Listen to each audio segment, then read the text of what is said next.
Hello, what's up, and welcome to the 353rd episode of the Unranked podcast. This is Christian Humes here live with Alex Tuna. Hello. Just cracking open a cold one. We are recording and watching live while the Game Awards happen. We're not going to exactly do a full play-by-play, but there are quite a few trailers and stuff for us to talk about when we, get into our open section. And then as awards come out, we might give a little cheers to one or another. They already fucked over Tunic, as I called weeks ago. So what do you mean? My biggest horse in the race is out. Well, remember how I mentioned I was like, well, this whole like which game is going to win the indie thing is a sham because there's one indie game here that's also in the competition for Game of the Year. So and it was what, Stray? Yeah, it was very obvious, and Stray just won. So it's very obvious to me that clearly the judges already have decided which indie game is the best because only one of them made it into the Game of the Year competition. Right. So it felt like a farce, in my opinion. It was also a terrible decision. I like that game. It is not. There are several indie games I played that I think are far better. This seems like one of those things that a lot of people just didn't get to the games and they went, well, everyone liked that cat game. Yeah. I mean, if you didn't tell me about that game, if you didn't tell me about Tunic, I probably wouldn't have even played it. But again, I'm not really the audience. But also, like, well, how are you not the audience for Tunic? It's a Zelda-like in many ways. Well, it's not that I'm not the audience for Tunic. It's just I'm not really an indie game. That's so funny that you say that because Hades is what, like, how many indie games you've put into. Again, I only knew the best games I've ever played, but I only knew about Hades because of Tom. So, okay, what am I trying to say? I'm trying to say you don't seek them out. You let them come to you. Well, like God of War was one of the only games I think I got on my own. Like I did that on my own back in 2018. I did it. Okay.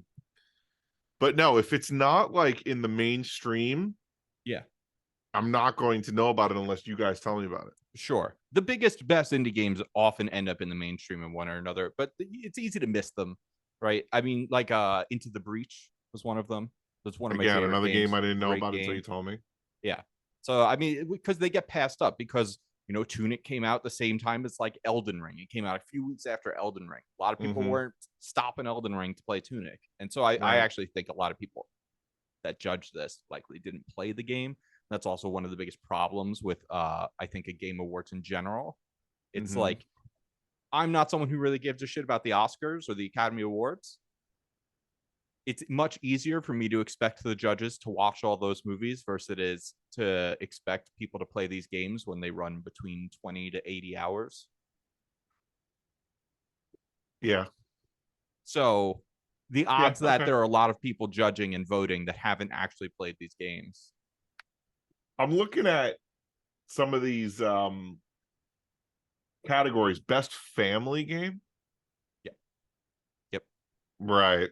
Okay. I mean, and that's the, they should find better terminology, probably. It's a dumb category. But that's the thing is like, how do you, it's the equivalent of like movies, like are you gonna do best horror movie? Like, how do you pick the best movie when you're comparing like horror films to comedy? Well, that's just, I mean, the whole thing of best this and best that is just so stupid anyway. Well, and that's the whole farce with Game Awards, period. Like best fighting game, multiverses. Yeah. And yet at the same time, though, I do want the games that I prefer to win. So it's like, I think this is bullshit, but the game that I think should win. I mean, best family game, Kirby, that's cool. I do want to check out Kirby. I'll probably play Kirby in one of the games I play after God of War, but the list of games I want to play after God of War is getting long, so yeah. Well, let's jump into our Pokemon. We'll come back. So they're giving out. Oh, okay. They're all right. let's get this out of the way. What's the name of the Pokemon? They're talking about Kojima. So it's the 253rd Pokemon this week. No, 353rd. Sorry, it's the 353rd Pokemon. I have not loaded it, so I don't actually remember. You don't know? Oh, it's Shuppet. Great Pokemon. Shuppet. All right. Obviously, it's a soft. No, Shuppet. It's a shadow puppet. Shadow puppet. That's definitely what this is. This is a shadow puppet It's like a shadow hand puppet. I don't know. It's purple. I mean, this is almost exactly correct. Are you serious? Yeah, it's a ghost that it looks like a hand puppet, like because it is, bulbous at the end of it, and then it's loose, and it's purple. Holy shit! You nailed it. Wow. You just made a Pokemon. I just made a Pokemon. No, You it looks like it looks like a sheet on top of like an upside down not dreidel, spinny top, or even one of the like a Christmas ornament but upside down. Yes. The ones that are like bulbous with a point. So the name origin. Okay. Holy shit. Shuppet may be a combination of shadow and puppet. Yes, it definitely is. Whoa. Okay, here we go. Pull that back. May. All right. Well, some of these are definitive. Some of these say straight out is. True. However, if you look at other forms of the origin, not just the name origin, you can go further with your verification, right? So Shuppet appears to be, so this isn't maybe, a Japanese paper doll resembling a ghost. It also resembles a hand puppet, but it's similar. Then you can also look at what it's named in other languages. One of them also uses shadow. One of them does dolls. So it's like when you look at the other languages as well, you can then get further verification. So I think in some instances, I feel confident enough, this being one of them, especially when you're able to guess it, to say, I think this is definitely a shadow puppet. Right. Fine. Fair. So, something we have forgotten to do as of recent with the Pokemon. And I think, my bad, we absolutely stopped reading out some of the their Pokedex entries, which actually gave us a fact about them. I don't know about the pokes. Yeah, at some point, I think around the time you guys started guessing what the Pokemon were and just go into the name origin, and then we just went into the design and whether or not we liked it. We forgot to actually talk about the Pokedex entry, so I want to read one out to you. Right. Okay. This came in Generation 3, so I'm going to read Generation 3's. Shuppet is attracted by feelings of jealousy and vindictiveness. If someone develops strong feelings of vengeance, Pokemon will appear in a swarm and line up between the eaves of that person's home. What's always interesting to me is if you get one game or the other, you get a different Pokedex entry. So that was Ruby. Sapphire says that Shuppet grows by feeding on dark emotions such as vengefulness and envy in the hearts of people. It roams through cities in search of grudges that taint people. The people who write this make the Pokemon sound so much more scary and animalistic than they are. Yep. Yeah, I mean, who's writing these Pokedex? Why are they different Pokedex entries per game thing? Probably because it gives them a way to, like, this game you find out this about it, this game you find out that about it. There are many theories in Pokemon. One is that, like, if you're playing the Ruby game or the Sapphire game, you're in one universe versus the other, which is why you have some Pokemon that they don't. Okay. It's a little multiverse thing. But is it a multiverse thing? Because then what ends up happening is old Pokemon from both generations or from prior generations from both games appear in one game. Oh, so I'm saying like Ruby and Sapphire, same generation, separate universes. I know, but then a later generation will have Pokemon from both in their universe. Another universe. String theory. Lots of strings. Right. Okay. Lots of strings. This is like a what's the thread count on the Pokemon universe? It's very high at this point. Is what I guess I would say. Okay. What game of the world are we doing right now? It looks like a big one because Elden Ring's up there. I guess we'll find out. Ooh, God of War Ragnarok. Oh. You know, Tom was probably last week. It was like, we're going to talk big time about God of War this week. No, we're not. Right. Well, we'll talk quickly. I've been playing a lot of it, and now I can say this verbally because I didn't want to write it down because I didn't want Tom to scroll. Best narrative. Oh, this is the guy that was in a couple of the scary God of War Ragnarok. Just one best narrative. All right. It's a great narrative. I don't know why Elden Ring was up there. I have no idea what the fuck it is. So that's like people that like the Destiny story. Yeah, I know. Yeah, exactly. Gotta read the Grimoire. I've been playing a lot of God of War recently. The reason being is that I have taken a couple of days off from work, Ooh. but didn't tell anyone in my family that I did so. Sure. So Just your wife. no, I didn't tell her either. Shut the fuck up. Does she know yet? No, and that's why this isn't. This is so much more interesting than you are making it out to be. Yeah. So here's the usual routine, right? The Yeah, usual routine in the morning. I'm up with the baby around 6:45, 7 o'clock.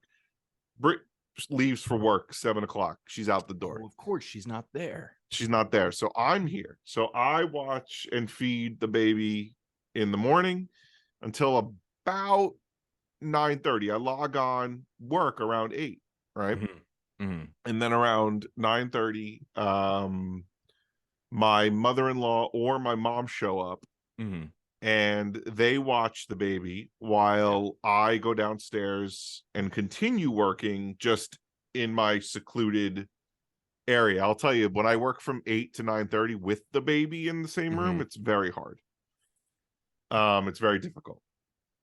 So anyway, so I really wanted to play God of War. I felt like I was lagging behind. I felt like I was Tom was like breezing through it, and I was getting pissed because I was like, I can't do it. So if I took a day off in the real world, right, and told everyone that I did so, my mother-in-law and my mom would not come to watch the baby. So I would be watching the baby the entire time. And since the baby is walking and basically running, and they're not coming down to bother you while you're working. Right.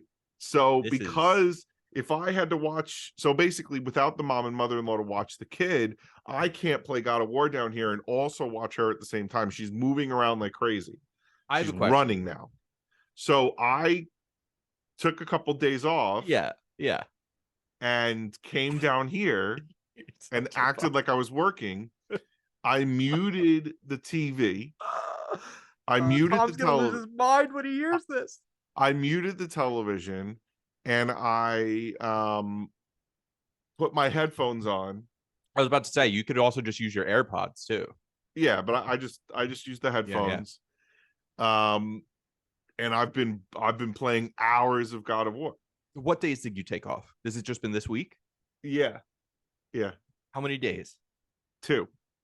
Okay, so this isn't a situation where Brittany's gonna be like, well, you still have like 12 days of time off or something, right? Like this is just ephemeral, right? This is this is great. This is the most. And I swear to God, if Britt finds out from either you, Dan, Tom, or I will flip a shit. And I will be really pissed. I wouldn't say. I will never trust anybody with anything ever again. Hopefully, none of our listeners will say. Imagine like one of her kids listens to the show. I know, that'd be hilarious. Can you? But it's been amazing. And then you'd only have yourself to blame. I know. I told Tom because Tom asked. He actually asked me. Wait, hold on. Because I texted him. Saga says, "Sup, nerds." What's up? Is Alex is setting himself up for some real pain from his wife. Right. So I said, wait, where is it?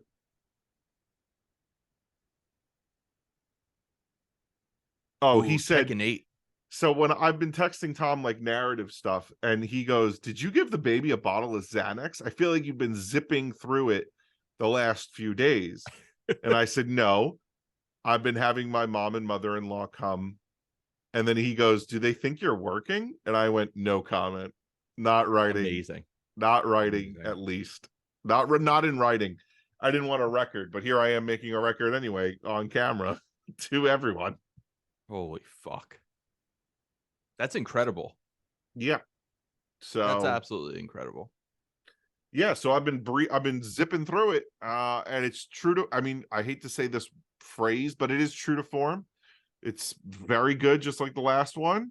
The narrative, the story's great, the gameplay's great. I don't really have any complaints about it, honestly. I'm enjoying it, and I think that's the best. What did I say the last time? The fun factor of this game is high. The fun factor of this game is high for me. So that's really it. What's been going on over there? Well, let's actually, pop hold on. in. Best strategy game, Mario Rabbids Sparks of Hope, just won. Oh, fantastic. I love that game. And right now, best community support's coming out. It's probably going to be Destiny 2 or Fortnite, but it could be any of these. Let's see.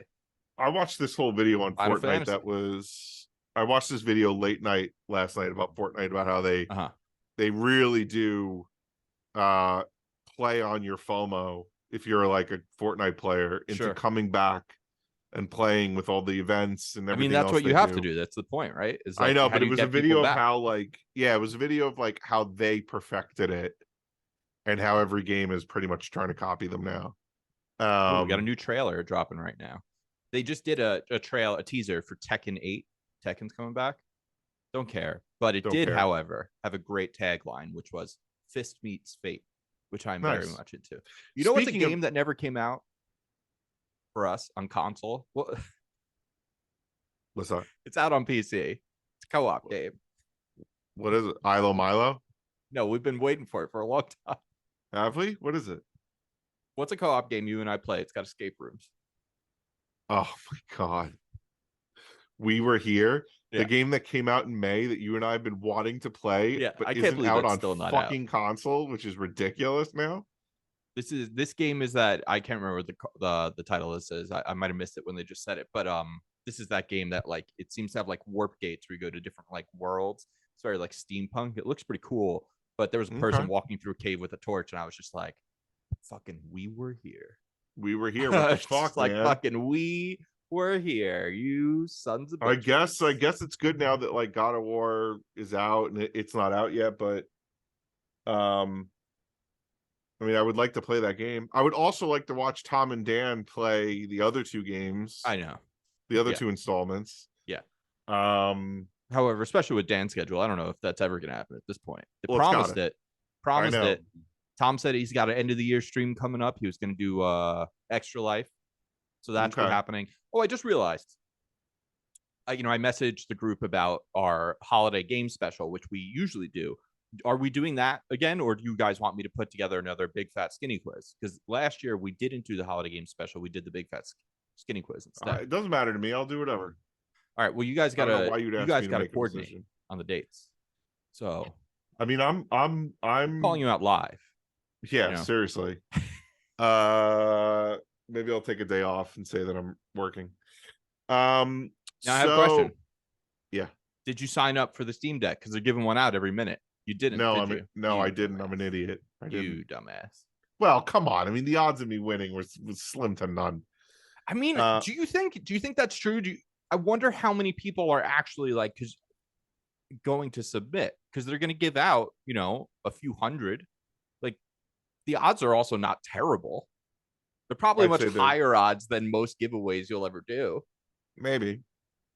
Well, done fucked up. So anyway, you visited. I did. Last week I visited. We recorded. You were here. Yep. You were here. And you came, stopped by the house for a quick hot minute. Yep. Saw the babe. Saw the playroom that we have for her now. Good playroom. Yeah. Lucky kid. Good playroom.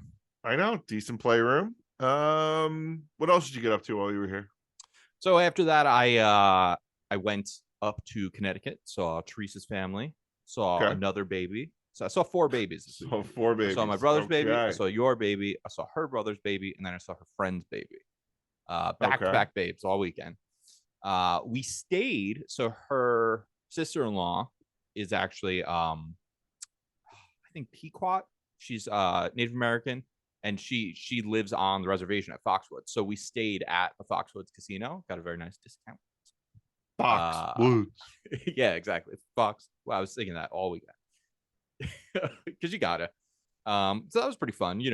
We didn't really go to the casino much, but I got a little slots in, Yep. Put a little Wheel of Fortune. Didn't really do any other games just because we were out during the day, and by the time we got there at night, it was just too tired to like really be hitting up the casinos. Went to Stu Leonard's, great grocery store up in Connecticut. Okay, yeah. I mean, root beer. Here's the big takeaway for me from this weekend. I got a lot of Pokemon in. Oh, okay. I got a lot. So I had a list of Pokemon from my Pokedex of like, here's all the Pokemon I need to evolve. Here's all the Pokemon that don't level up that I need to evolve in a specific like way. Here's all the Pokemon that I had to either catch or hatch an egg for, because some of them I was just like, you know, it'd be faster for me to just hatch an egg.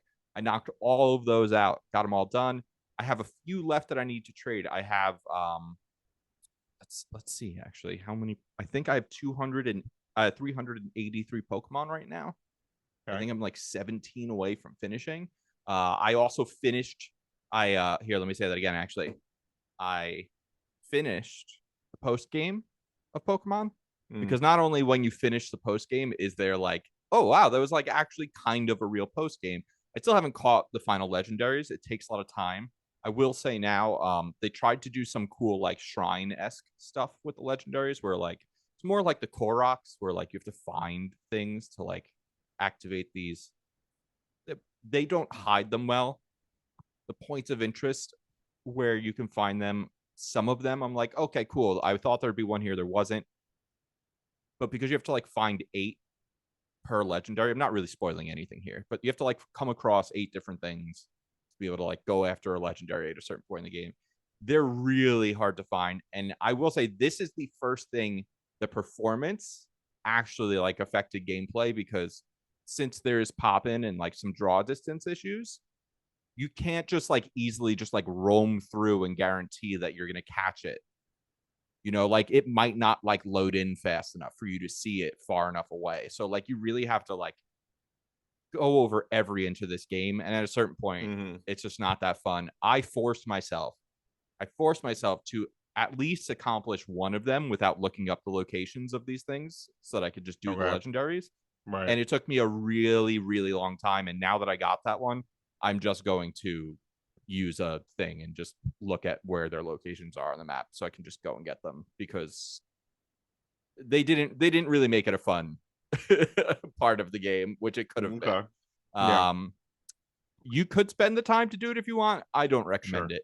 The legendaries are super cool in this. They almost feel like Ultra Beasts in that like they feel very different than your normal Pokemon. They're also named differently. They're like talked about as, and these aren't like the ones that are on the cover. So you get your cover legendary at the start of the game. These are like almost talked about more like monsters, like actual like scary monsters, and they're designed super fucking cool and they're very strong. So I'm collecting those. Once I get those, and my last few trades, actually Sparks, shout out to Sparks in the Discord. I did some trades already with Sparks. I've got some Violet exclusives. Sparks got my Scarlet ones. I will be done. I will have all 400 Pokemon in the game, except there's one thing left. There are still a few Pokemon where they have these end game, post game raids. So after you beat the post game, you get access to like these raids because you are like the most powerful. You're considered like the champion of champions essentially in Pokemon. I'm getting bodied.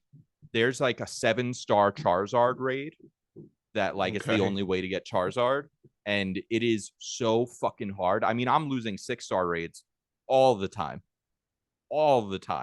I have never had a reason to learn how to play competitive Pokemon or really learn how to like do the EVs or like the abilities, like how to like do these really cool strategies with Pokemon that I know like competitive Pokemon has.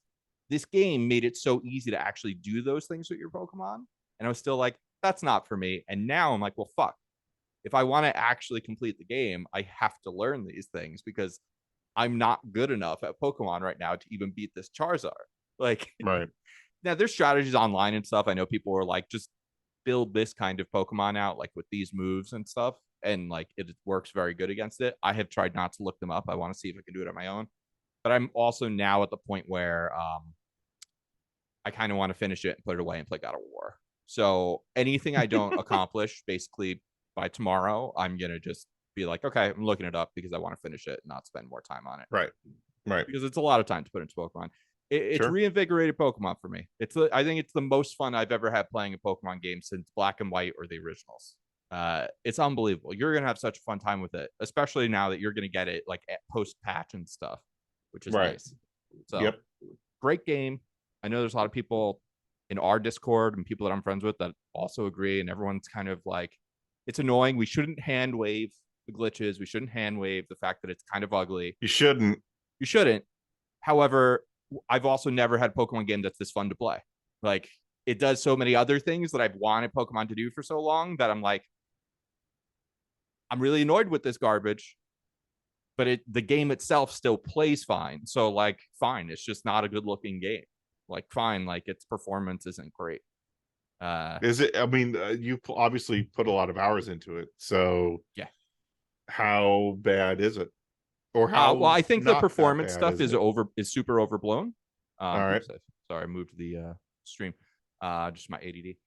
I think the performance stuff is super overblown from time to time, but there are some glitches that are like really stupid. For instance, I don't know if they've solved it yet, but in the competitive play Pokemon, like where people are battling each other online, you know how we used to always complain about RNG? Yeah. So the seed that the competitive play uses in the stadium is always the same. It doesn't change. So people have learned certain moves, like even if it's like a low hit rate percentage, will always hit like every single time. And so right now it's kind of broken. So like stuff like that, that's an issue. Yeah, but that's not really going to affect me. So like, right, it's not going to affect you. Here's my question, right? Yeah. If I didn't have access to the internet, and this game just came out, right? How noticeable is it that you'd be like, oh, it's kind of framey. Okay. You'd be like, it slows down in like the cities or the areas where there's people, and that sucks. But like otherwise, it's totally fine. Okay. I don't think it affects the gameplay. If it were an action-based game, right, it would be a problem. Like if it was God of War and you're trying to fight people and the frame rate slows down, that's a problem. When you're just walking around outside in Pokemon, if it slows down for like 3 seconds, like as you're running, or like possibly longer till you like get out of an area or something, it doesn't matter because you're just moving around, right? You're not fighting. Right. You don't have, there's nothing that's time sensitive. And because the battles are instants, once you get into the battles, it's fine. It doesn't matter. So I think that's why I feel like those things suck, but they're not that big of a deal. Okay. There have been like a couple random instances where I'm like, oh, it's like fucking slow to a crawl for a moment here. Right. But for the probably like 80 hours into this game, it is few and far between in comparison to like, it's just generally kind of like dips the frame rate like very often.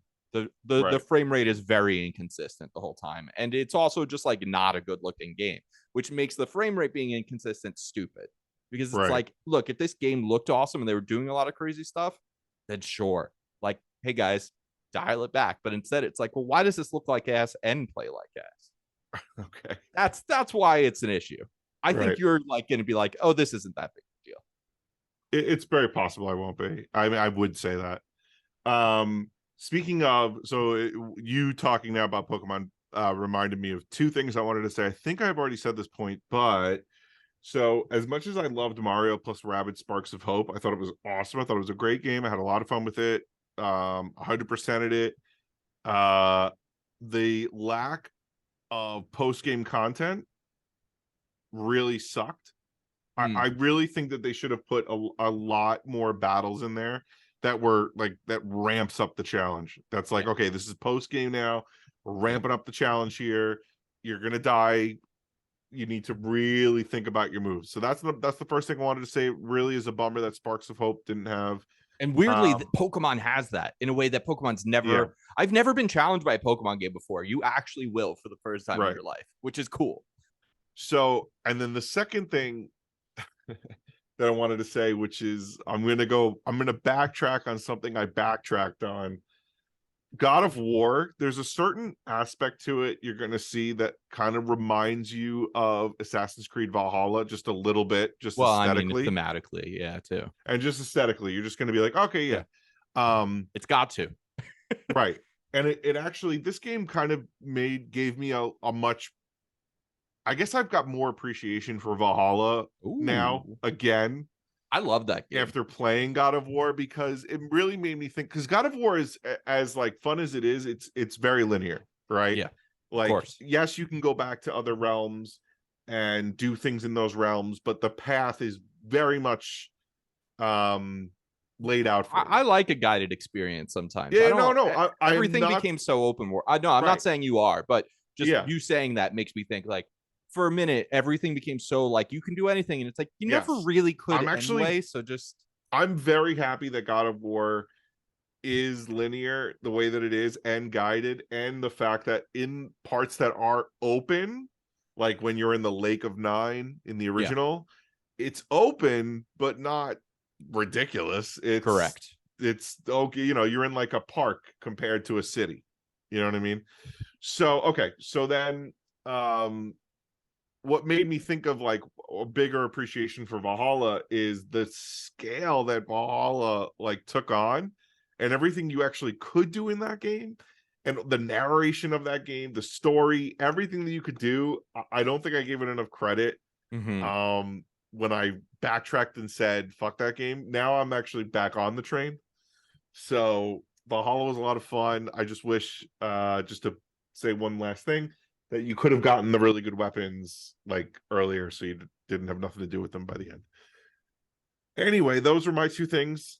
And the only thing I want to talk about the Game Awards or whatever's going on is Mm-hmm. that Hades 2 was announced, which for me is like, holy shit, that's fucking amazing. Yeah. I was Was there any kind of a trailer?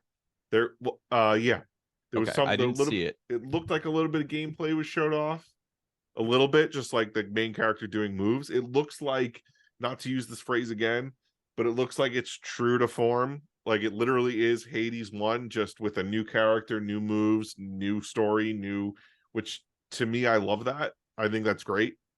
I actually really appreciate when a game does that. If a game is really good, their first installment, and you want to like just expand it and do it again, but Mm-hmm. you keep it fresh with new moves, new story, whatever, I'm into it. If you try to do it a third time, I think like you lose me. Like I think if God of War comes out and tries to do this exact formula again, I don't know. I I mean, might kind of something tells be me that with this being Ragnarok and with the thing they said that, this is the end of like this arc. Like this no, I isn't just a mean that the trilogy. next no, I'm not saying it's a trilogy. I'm saying if we go to the next pantheon of gods, Egyptian or what have you, whatever, sure. I don't want it to be God of War Ragnarok just with Egyptian theme. Do you get what I'm Sure. saying? Sure. We got to change it up. But how do you change it up significantly? Well, they brought the Leviathan axe for this arc. I'm Yeah. saying like you Oh, gotta the have, weapons and stuff are gonna yeah, definitely be very like different. the axe Yeah. has got to go, like a Yeah. bunch of shit's got to go, Yeah. and some of the mechanics have to go, like the puzzles. Think of new puzzles, right? Yes. Like so, Yes. but yeah. Although Anyway, that third game is where like it gets real easy to just yeah, we've no, it got does. this locked down, we've got the formula, just stick Yeah, to the plan. yeah, but you know who doesn't do that?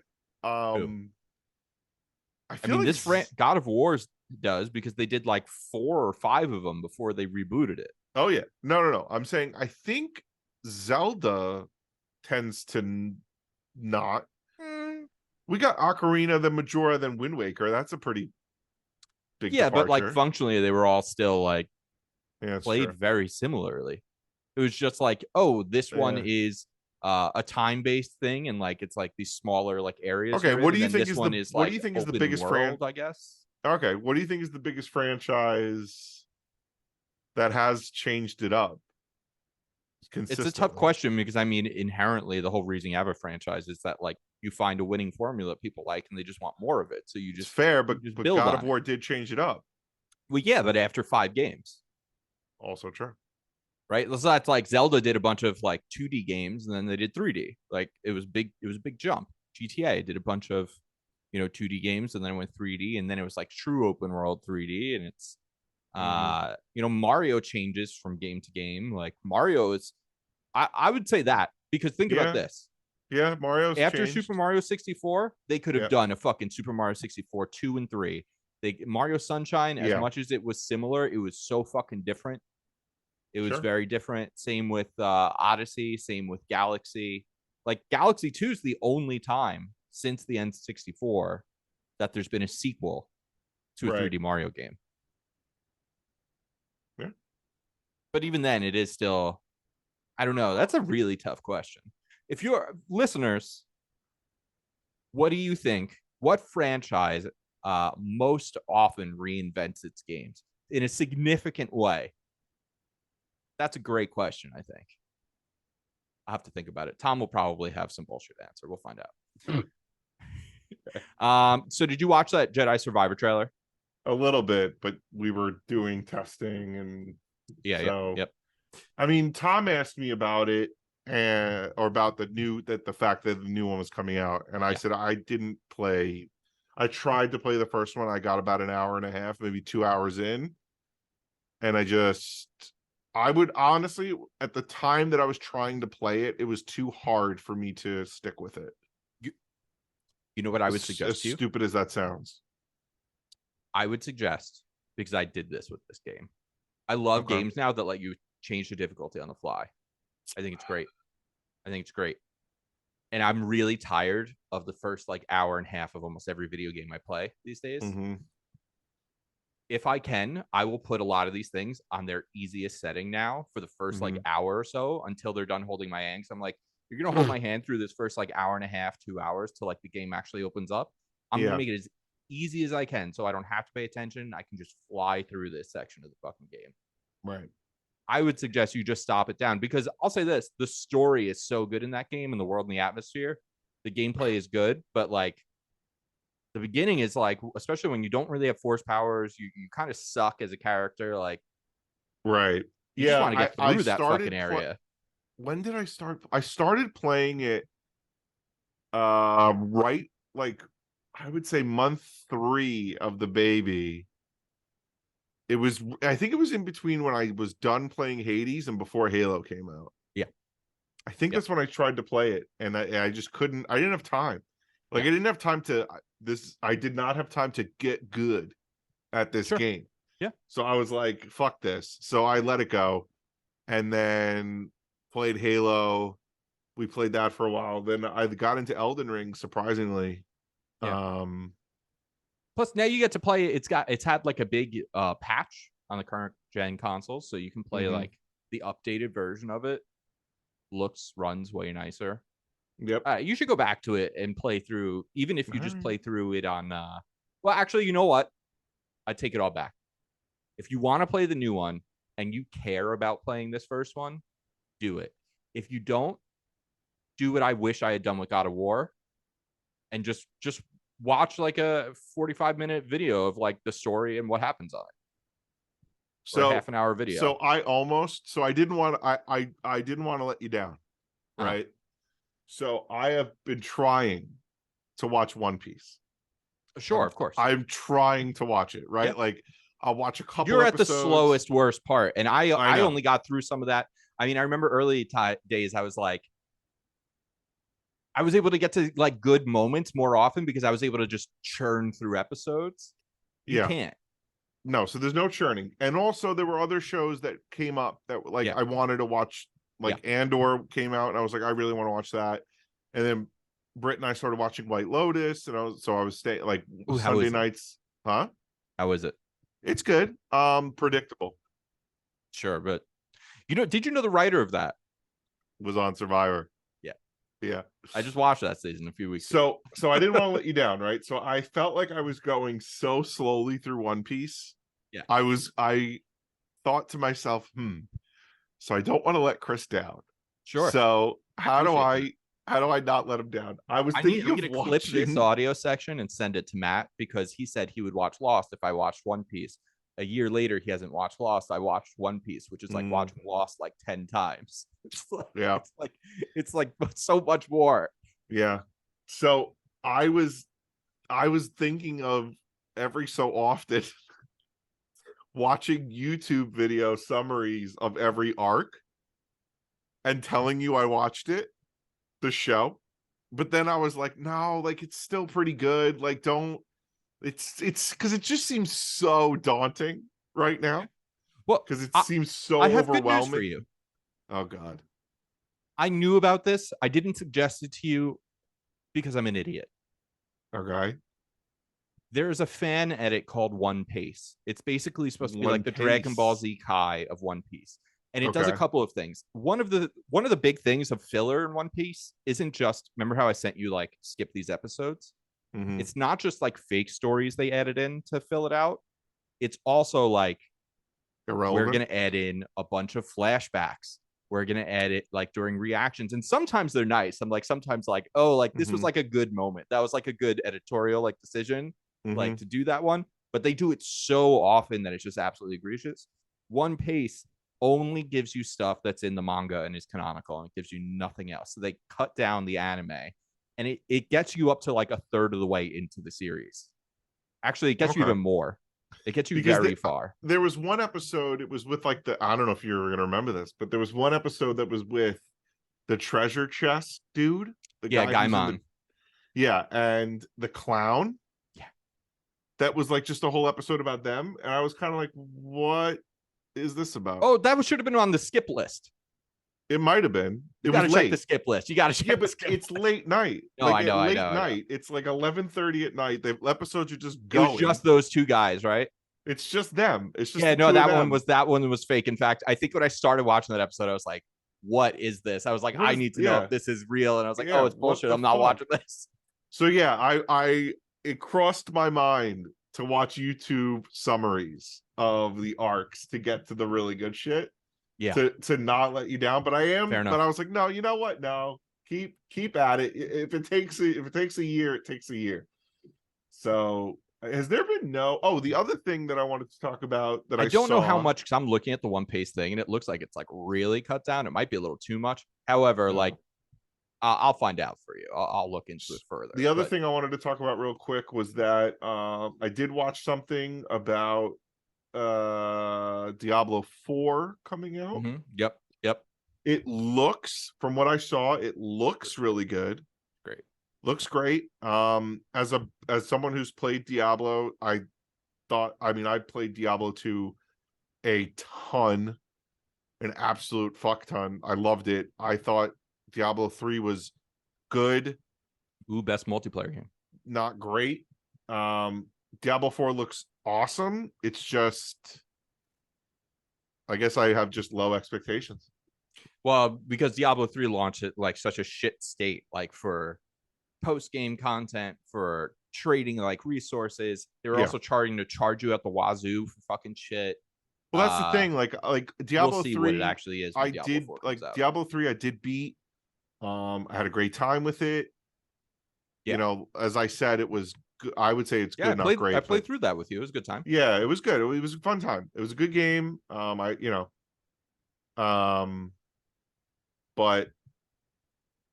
hold on.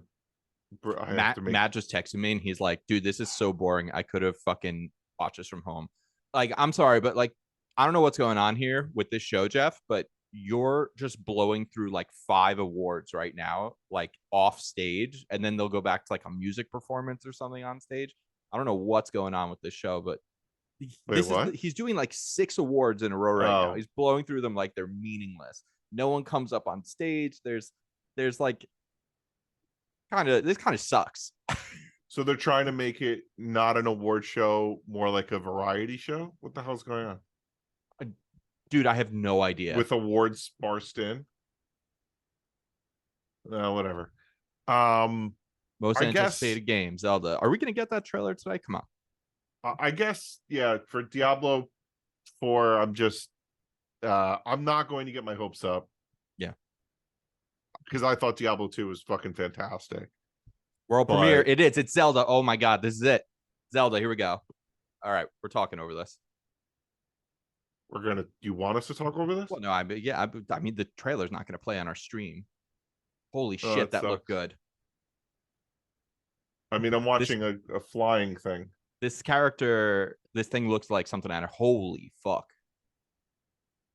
Oh no, this is Horizon. Oh, I thought it was gonna be Zelda. It's Horizon. Dude, I was like, wow, this looks so good. You know what it was? It's the blue that it has that like light blue. I was like, oh, it looks like Zelda flying on I was about to say to you, this island doesn't look Oh well, no, of course it's not made. I was like, it's just like a What the video, you fuck? know.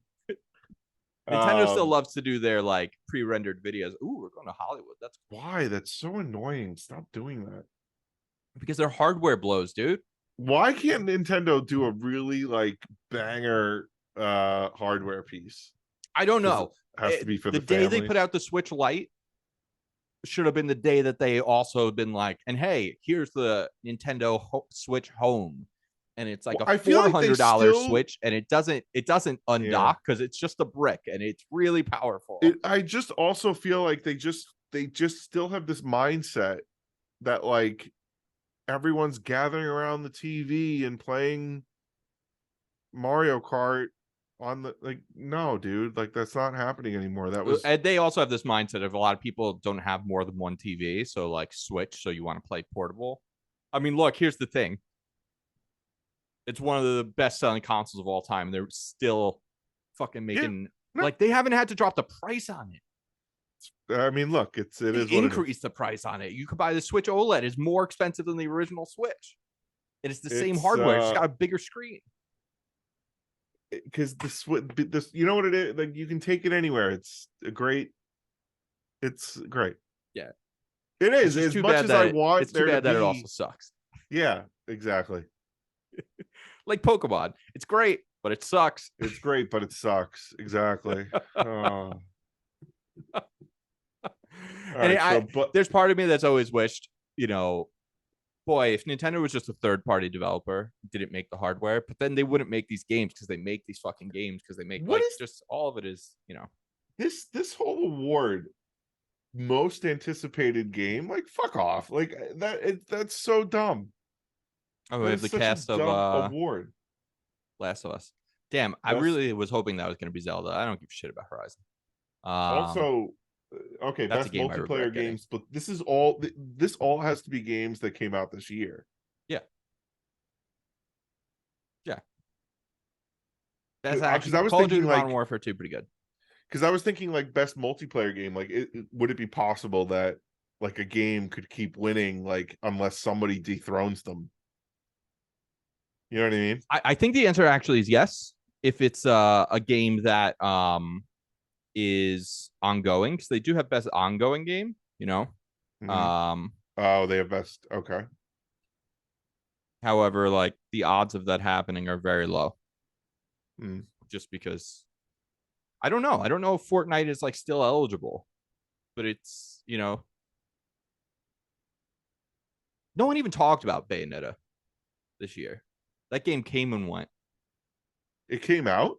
Yeah, Oh, I guess all I focused on or came and all I went, heard dude. about was the voice actor That was when the controversy. game came out. Oh, well, there you go.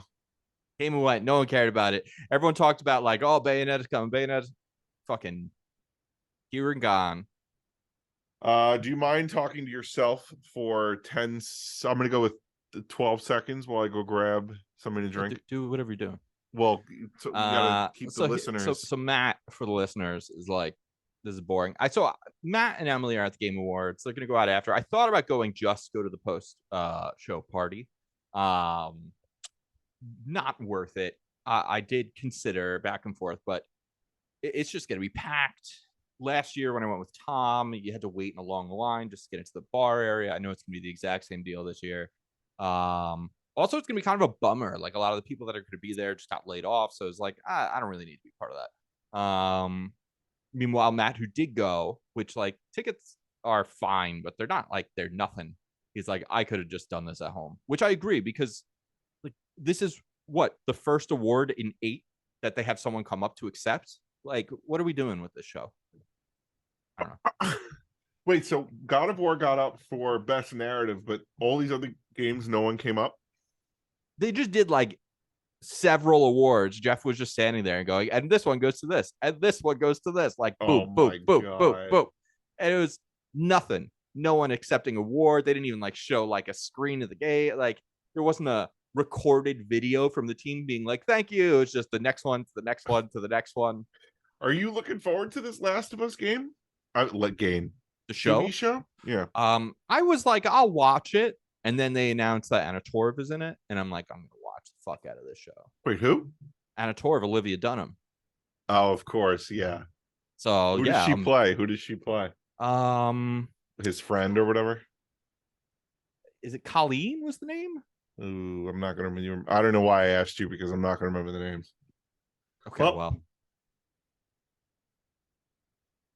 Wait, it's Jeff Keighley's show? Yes. Yeah, he produces this. The Game Awards. Yes, he produces it. Is produced by Jeff Keighley, just like Summer Games Fest is produced by Jeff Keighley. Look, I worked with him when I did the E3 show. Like, that is his thing. He's not just like the host. Like, he is neck deep in that water, man. It's not like the Oscars are presented by Oscar. Well, no, but but they're presented by the Academy Awards, right? So there is no the Academy. There is no video game union, right? So there needs to be a like company or someone behind it. And Jeff Keighley, who's like sort of made a name in himself, or like, you know, he did the Spike TV Awards first, and then now he did the Game Awards. Like, it's easy for him to be like, Jeff Keighley's producing the Game Awards. It makes sense. We do have the DICE Awards, the developer kind of awards, but I mean, is it? Hold on, is it? Let me ask you this: is it the Game Awards presented by Jeff Keighley, or is it just I think so, the yes. Game Awards? No, I think it's the Game Awards, but there's also like it's presented by Jeff. Well, I understand it's presented by, but is his it's name... not Jeff Keighley presents the Game Awards. I was going to say, is it Jeff Keighley? It's not Jeff Keighley presents the Game Awards? That's Awards. a little ridiculous. No, it's not. That's a little get over yourself situation. Let me tell you, he cares a lot. He cared so, like, you know, when I met him, you never know what it's going to be like when you meet the talent on screen, because a lot of the times your talent is also a producer or an executive producer, but that also can mean nothing. And a lot of the times it means nothing. A lot of talent or names that are attached to shows don't do any level of production. They literally just show up and they, you know, present their stuff, and every now and then they'll be like, I'm going to comment on this, but they're not behind the work. He was behind so much of that show, like every single video game, like that, like any segment that I was producing on that show. You know, there had to be like a lot of information for him. He wanted to know about it. He wanted me to tell him like what the interesting parts about it were, to present it, because he didn't want to get up there in front of something and just start talking about like whatever we wrote for him. Like, he was like, I need to know everything about this. Like, can you tell me more about that? And then he was like talking to the developers, and he knew it was, so I don't know, put his name on it, I think is totally fine, because I know, I could tell you for a fact, he's probably doing the majority of the work. So if I was doing all the work and I was presenting the show, I'd be like, you know what? This is my fucking awards. And I think that's totally fair. All right. You know, you heard it here. Whereas other people, they put their name on stuff that they probably have no business doing it, but they're a big enough name that they get to do like that. If you were like, Chris Humes presents Unranked, I'd leave. I'll see you. That's it. I'll tell you right now, I would never want to do that. Chris Humes presents Unranked. No, Alex Marinello presents the Unranked podcast. I'd see myself out if I ever suggested that. There's only one person on this podcast that might want to do that. Oh, we all know who that is. Damn, no. Yeah. Oh man. So yeah, I think you should Jedi Survivor. I think if you really are like, I'm just gonna play this so I can play the new one, just go watch a video. I'm probably just gonna watch a video. Just go watch a video. I probably am just going to watch a video. Just do that. I don't know if I care enough to play that much of a game. Yeah. And then you can just play, then you can play the new one. Because when I did it the other way, and I was like, I'm going to just burn through God of War, and I burned through the original one for like the week and a half leading up to it. And then I was like, I'm not super excited to play the new one now. It's just played this to get through it, which also was me like not enjoying it as much, because I'm like just trying to get through it. Especially with God of War Ragnarok, which is like literally a continuation of where you left off in the other one. Yes. I just feel like the 4-year gap in between the games was perfect. Like, it was, I'm itching to play. I finished the game. I was itching to play it. I was like, oh my God, I can't wait for the next one to come out. The anticipation builds. You get to actually play it, and you're like, oh wow, it lived up. Absolutely. I don't want. Yeah, you Absolutely. wouldn't want to go from finishing God of War to being like, all right, let me play the exact same thing. Well, with some. Not only wouldn't you want to do that, but as someone who did it, you don't want to do that. I can say for yeah. And it was great. Look, it was a great game. I was only playing it to play the sequel. So like I wish I kind of wish, especially because I had gotten like halfway and I knew what that game was from where I left off.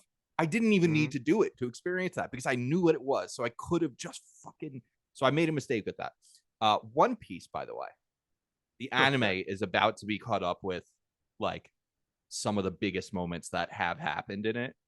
Okay. And the last few weeks, even this week's new episode of the manga, it's so fucking crazy out.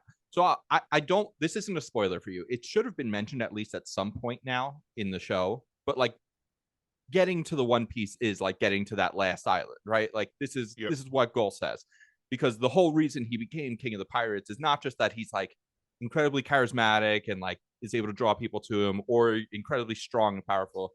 It's also that he did something no one ever did before, which was he went to every island in the world. He visited every landmass in the world. And so there's that last island where it's like, oh, this is like where like once you get there, you'll get the One Piece, but no one knows like you have to go through the same journey to be able to do it. There have been so many theories and things that like Matt and I've talked about, like, oh, what's gonna happen when they get there? What is it? What are they gonna reveal? Is it gonna be this? It's gotta be these things, right? Over the last few weeks, the number of things that have been revealed, and they are not fucking there yet. They are absolutely not at the One Piece at all. And I'm like, I texted today. I'm like, Matt, what the fuck are they even going to reveal now? Like, this is unbelievable. Right. I can't believe all of the things that are happening right now. He's like, I have no idea. He's like, it must be something that no one's ever even considered because at this point, all of the things that have just been like revealed about this like series and that are happening right now, One Piece, are so like we all thought these were like end game moments. Right. So we're like something crazy that we haven't been able to guess is going to happen there. So I'm very excited about that. I'm very excited. But yeah, there's One Piece. There's hopefully that might have some spots for you to kind of skip forward a little. Like I said, when I watched it, it was a little easier for me because I could watch a bunch at once. So like, oh, when those moments came up where they're like giving me flashbacks and stuff, I'd grab the like, timeline thing and I'd be like, oh, am I just watching like a supercut of like flashbacks and shit? I'd be like, cool. And I just fast forward through it because I'm not going to rewatch those. Sure. But that's harder for you to do when you're like laying in bed and you're just trying to put it on and zonk out. Right. Not exactly the same. I'm curious. You just sent me a gift. Yeah.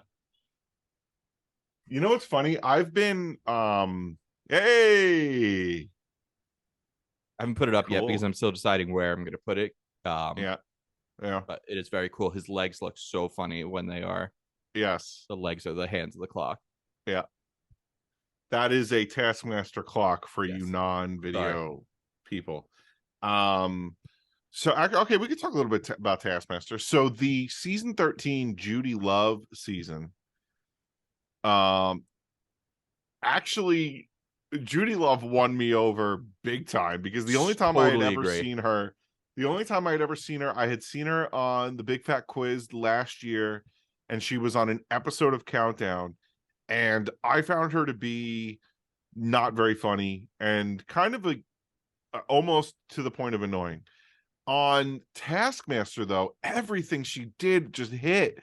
Like, I was like, this woman is fucking hysterical. She's like, I was just like blown away. We had to like get to know her to find her funnier. You had to get to know her I think it's true. You had to her get shtick to know is that she doesn't try. Funny. And that's like sort of annoying, especially on other shows. But then I agree. Like, I was not super into her at first on Taskmaster. I think I had the same journey as you. By the end of it, Therese was like, "Oh, she's so fucking funny." She's so you have to, you have to get to know her. Then also that season 13 for me ended up being one of the funniest seasons I've seen in a while. Which is now in contrast. I would say season 14 might be one of the more unfunny ones. Oh, I'm loving 14. It's good. Well, I just finished it. Don't get me wrong. It's good. The peaks don't match the 13 peaks. It doesn't have any of the like really high peaks that 13 has. However, I really like the cast in season 14. I might get hate for this, but I really just don't find Sarah Millican Oh, I love Sarah. any kind of funny, any kind of Maybe she'll endearing. win you over. I don't know, man. I've seen She's like very abrasive about things, which I think is like very funny. like I think Munyon's hysterical. I love Munya's so Dara. funny. I've seen Dara before. Yep. Fern is fucking hysterical. Fern is so is John. John's so funny. John, I was gonna say John's the funniest one for me. John is the funniest one. Yeah, he's so John fucking is funny. favorite. Well, Dara and John are Teresa's favorite. And Fern like being like in her own like little world while she's doing the tasks. Yeah, is also hysterical for me. Yeah, and like when Alex tries to talk to her and she's just like, I'm tired. She's got a little bit of Judy Love in her. A little bit, yeah. Right, but in that like she's like, what do you want me to do? What the fuck is this? Yeah. But for me, Sarah Millican just doesn't do it for me, man. Oh, I'm a big Sarah fan. You know what? I would say the least funny season for me was Johnny Vegas. Look, the least funny season has to be the pandemic season. I think that is the. Yeah, it is. Yeah, it is. It is. It's but like also that made it so much worse. It did.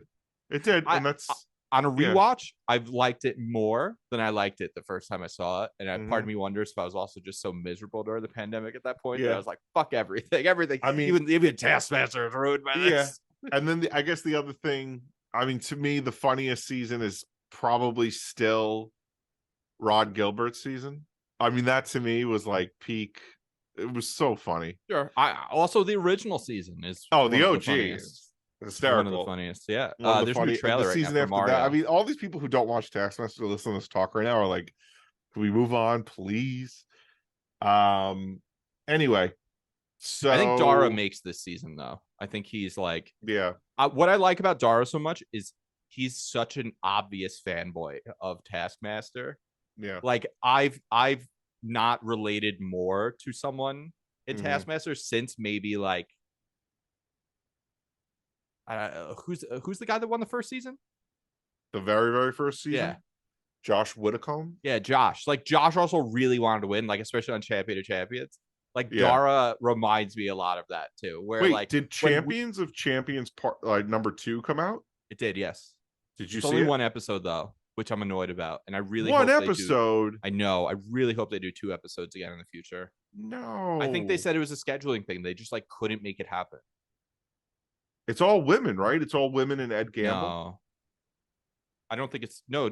Champion of Champions 3 might be all like women and like or no, right? It's 2 women or 3 women. I think it's all women but Ed Gamble. Is it? I mean, Google it because I don't want to Google it because I'll find out who won. But I'm pretty sure it's 4 women and Ed Gamble. It might be. Oh, you're right. It is. Okay. I thought it was 3 and 2. Okay. No, but it's, Ed Gamble, Kerry Godleman, Lisa Tarbuck, Lou Saunders, and Richard Herring. No, it's 3 and 2. Richard Herring. Who the fuck is Richard? Oh, right. Richard Herring is great. Yeah, Richard Herring. I forgot that he won season 10. He won my least favorite season. Yeah, he was also the best part of that season, though. Yeah. Wait, so and then what was season 12? I gotta Google. So seasons 11, 12, 13. I'm not going to tell you 114. I just watched it last night. But seasons 11, 12, and 13 were all women. I have it open. I can tell you who wins. So you don't have to be. No, I see it. All right. Yeah. Anyway. Yep. Well, we'll have the New Year special coming up, and then season 15 in spring. There it is. And then we'll have Champion 3. That's crazy that we're already there. So they just did a new trailer for the Mario movie, Alex. I saw it. This Chris Pratt thing is like it's really strange. It's really just the worst, isn't it? It's I don't know. We'd be like really excited for this. Like I remember how pumped I was for Detective Pikachu. Yeah. I've got nothing like that for this. Yeah. And visually, this movie looks amazing. It does. It looks really good. Part of me thinks there's something a little bit less interesting about it because it's fully animated, which I think is like kind of a really unfair and annoying comment because I don't want Mario in the real world. But there was something special about the CGI of Detective Pikachu and Sonic that makes it seem like really unique because of the way they made everything look realistic that Mario is missing. Because Mario, I'm just like, yeah, I've seen a lot of CGI. Like nothing here is like blowing me away. Like I'm not like, ooh, look at this image. It's like, yeah, okay, yeah, it's just better looking Mario. Like it's all still CG though. I don't know. I'm trying not to be down on that. Matt got like really upset when everyone was just making fun of it because he was so excited that he cried when he watched the trailer. But Mario is like his favorite thing in the world. Yeah. I don't think I've ever cried. Oh, I'll tell you what though. All right, I'll tell you something. So I think I might have said this. Yeah, go on. I don't know. Maybe I said it last year. Maybe I didn't. You say it now. I watched the Hey Arnold Christmas special. Oh. So the Hey Arnold Christmas special, for everyone who doesn't know, deals with Mr. Wynn, one of the boarders in Arnold's boarding house, and they do kind of like a Secret Santa thing, and Arnold gets Mr. Wynn. He was a Vietnamese immigrant. Yeah, and in talking with Mr. Wynn, Arnold finds out that Mr. Wynn during the Vietnam War had to give up his daughter, his baby daughter, and she got taken back to the States while he was left in Vietnam, and it took him 20 years to get out, and he still hasn't found her. So Arnold goes to the Office of Information and tries to find her.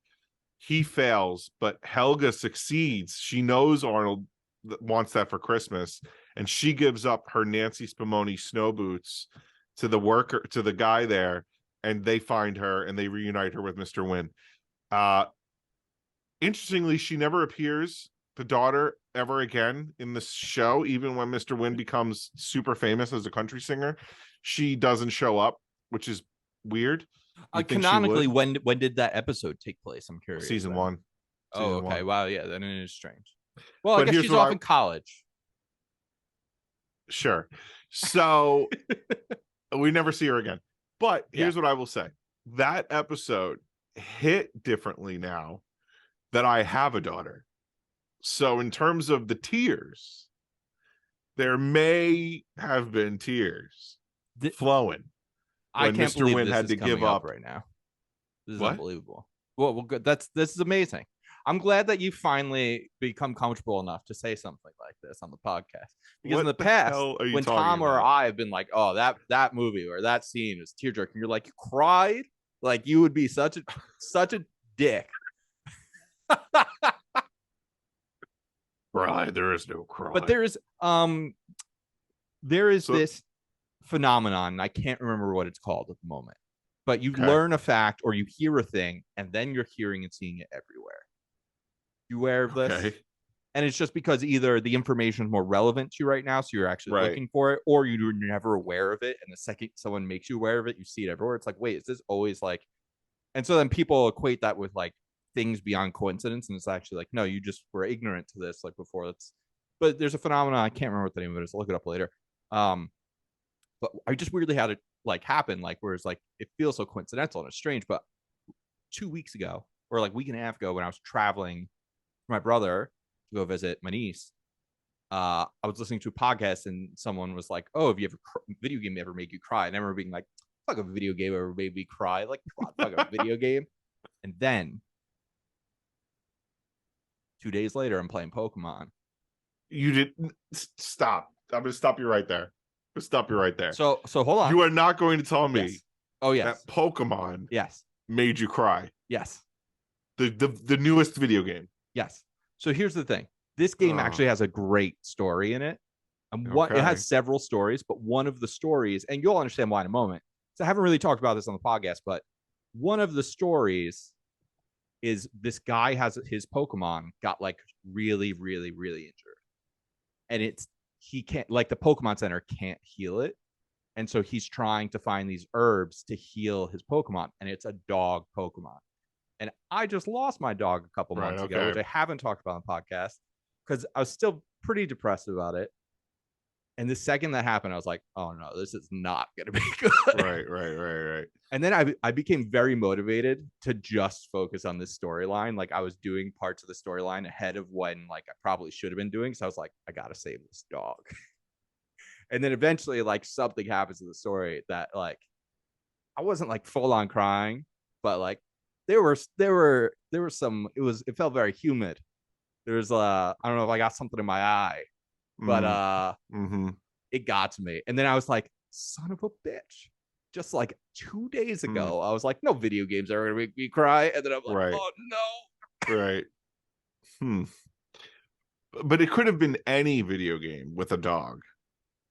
Yeah, but it was also just very specifically like he's like, oh, there, my dog. He's like my best friend. He's sick. Yeah, like I but can't help him. And like you're the whole storyline is like trying to heal this dog, and he's like really sick. And like every time like something happens in the story, like it gets like I'm trying to mitigate it. Ugh. Ugh. So, but yeah, like that's the thing, right? With when movies or TVs like can make you like upset, it's because typically of other circumstances outside of those movies or TV shows in a way that you can relate to it. That's like what gets to you, you know? So like that's why Mr. Wing got to you now, because you're like, oh my God, what if I hadn't seen my What if I daughter had to give up my daughter right in a situation like this? Right. It would be it's ridiculous. Yeah. You probably felt like a fool. I get it. So, but then like yesterday, I watched Rush Hour and I said to Therese, what are they going to do Rush Hour for? That seems like a movie everyone will watch. Right. Just on a whim, too. I was like watching old movies and I was like, I'm going to put on fucking Rush Hour. And then this morning I wake up and I see Jackie Chan says Rush Hour 4 is coming. I'm like, what? I mean, that's crazy that Rush Hour 4 is on its way.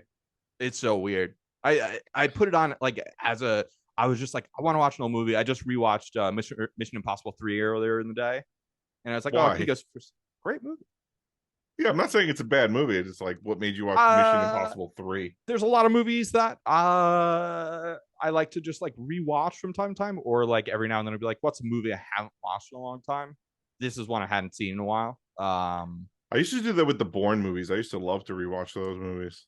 I almost watched a Bourne movie because I would just like started searching. I just typed in like a genre and I was like, oh, I could watch Bourne. And then I was like, ooh, Mission Impossible 3. It's like, don't mind if I do. Get a little JJ in right now. Mission Impossible 4 is my favorite though. I think it's the best by far. Oh, yeah. It's also almost like a reboot because 5 and 6 like straight up just follow the formula of 4. Like 4 like became like the new version of. But then again, 3 actually like brought the franchise back to life because 3 is really good and 2 was fucking hot dog shit. It was Mission Impossible 2 is such a bad movie. I saw that with Constantino Vakalopoulos and Dave Randall. What happened to that guy? He moved back to like Finland or something. He moved back overseas. But that's how long ago that movie came out. It was very, very, very, very bad. So yes. So yeah, I'm looking forward to finishing Pokemon this week. Gonna play some God of War. We're gonna watch a bunch of Andor this weekend. Because we haven't really watched it. We're just gonna start it over. We only ever saw the first episode. Gonna watch some Christmas movies and stuff. Yeah, there you go. We're gonna go see Violent Night. I'm excited to see Violent Night. Oh yeah, that looks good. Yeah, I think that looks very fun. You want to do a little? We're not gonna do news because news is happening. The news is happening right now. Yeah, hit it. This award show, I thought we'd have more to talk about. Trailers have not been. I mean, there's 15 minutes left. There should be one more big thing. Like, I don't know what it's going to be, where it's going to be. I don't know what this is. This like monster sports game looks kind of cool. Oh, actually, we've seen this before. But I don't know. I was kind of hoping for GoldenEye. I was kind of hoping for GoldenEye Shadow Drop because when they announced it a couple months ago, they said coming soon. Okay. And that seems like the kind of thing that's like will be available on Nintendo Switch expansion and Xbox Game Pass starting next week. You know, like very easy. What is this monster game? It's like sports with monsters. Sports with monsters. Yeah. But then you see it like this, and you see the dice, and then it suddenly just gets worse. Yeah. I hate that. Yeah, I hate it too. All right, go ahead. Questions for the pod. Questions for us. All right, questions for the pod. All right, Will Brown wants to know, who do you like more, Tom or Dan?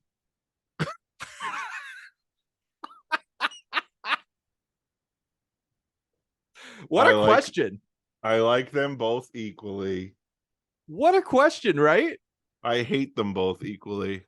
Oh, no one even asked that. You just offered it up. No, no, I'll answer it. I'll answer it honestly. Whoa.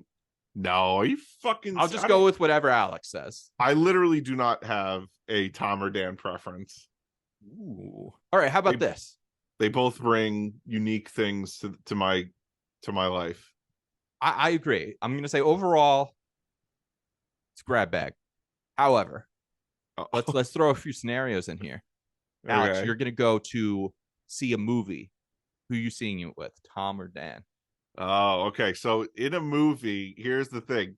Tom has tried to talk to me during a movie. I knew this is what you were gonna say. So Dan will just sit there and watch the movie. Done. Yeah. Yeah.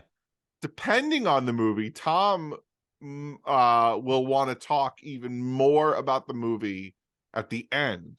This is unbelievable. I was immediately going to follow up, but wait, isn't it important on who you want to have the discussion with in the aftermath, though? And that's my okay. Yeah. You're going out for food in the city, food and drinks. Food and drinks. But you haven't picked the place. You need to pick the place together. Tom has been known. Oh, man, I'm putting people on blast. Tom has been known to show up in pajamas. Dan will dress. I'm sorry, what? Dan will. You didn't notice what the fuck he was wearing to the podcast last week? Was he not just wearing like sweats? I mean, they were pretty comfy sweats. They were like almost to the point where it's like, really? I guess I just literally didn't pay attention. So, I mean, Dan's always been right there, Johnny on the spot, to go out. But like to a restaurant, like what is this, a date? I mean, I guess if it's a date, I'll take Tom just to keep it going. Because he'll always have something to talk about. Yeah, and plus, you know, I might get lucky at the end of it if it's Tom. All right, last one. You're going to a theme park. It could be a water park or a roller coaster park. You choose who you bringing. I got to bring them both. I can't pick between the two of them on that. All right. Epic Neckbeard wants to know. I've been making my way through Pentiment, and I'm absolutely blown away by the unique visual style of the game. Are there any games that you've played that have had a unique visual style that captivated you? I mean, my first one, and it's weird because anything we say that's not like newer has already just been done over and over again. So it's like, well, it was unique at the time. But of course, I have to say Wind Waker. Yeah. I got to open with Wind Waker because I feel like that's like one of the first games that when I played it, I was like, oh my God. It's like I'm playing a cartoon. Like, this is amazing. I've never seen anything like this. That was a game that I was so disappointed that it was going to look like that. Because we had gotten Ocarina and Majora, and the next like evolution to me was even better graphics. Like, well, and we had gotten that teaser when they announced the GameCube, the Space World teaser. I remember that teaser. Yo, by the way, you go back and rewatch that. It's really ugly. Like, in fact, like you look at it and you're like, man, I'm really glad they didn't actually do this. Like, this Zelda and Link, they look like knockoff Zelda. Like, right. So. And then when it was going to be when it was going to be what Wind Waker ended up being, I was so disappointed. But once I started playing it, it was incredible, and I absolutely loved it. So, yeah, I would go with Wind Waker as well. I'm trying to think. I mean, also, so okay, another one. Has to be fuck, what's the name of that game? Yoshi's Island? No, Yoshi's Island was cool. The black and white one on Xbox. It was like it was on arcade. Huh? Minute? No. It's the guy that made Inside.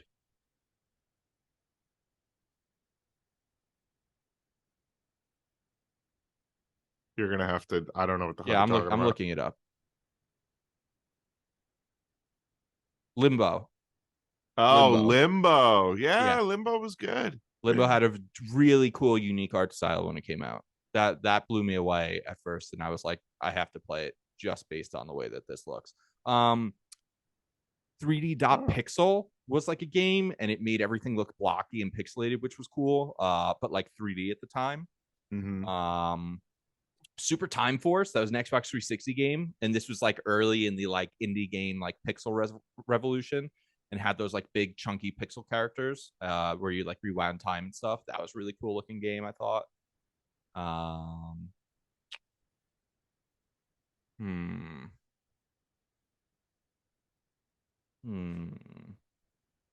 gonna Google some.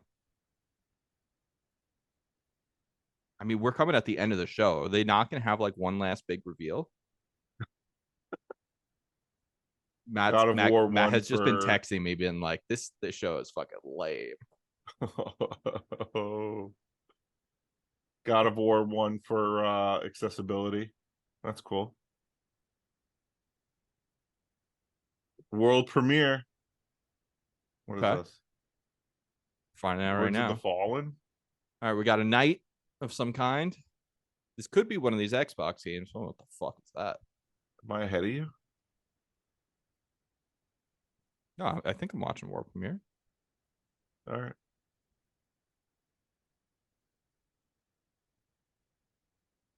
Are you watching on Twitch or on YouTube? It's on the Polygon website. Oh, okay. Looks like Dark Time. Looks like Elden Ring. I mean, yeah, it looks like Dark Souls. Yeah. Which is cool. Is this that Xbox game that's being made that we never really saw anything from since the Series X launched? That's what I'm wondering. Waiting for a title here. Oh, Cuphead, dude. Oh yeah, Cuphead. Cuphead. Oh my definitely. God. Yeah. By the way, the Cuphead Netflix show, pretty good. Yeah, Cuphead. I mean, my problem is I'm never good at like. You got to give me a list or something. I'm so bad at just like thinking of. Yeah, this literally looks like Elden Ring. I mean, yeah, it definitely does. I mean, could this just be an Elden Ring expansion? Oh, yeah. Is that what it is? Lords of the Fallen. Oh, I don't love that aesthetic, which is part of why I never played the Dark Souls games. And Elden Ring had so much more color going for it that I was like, all right, I'm gonna try this one.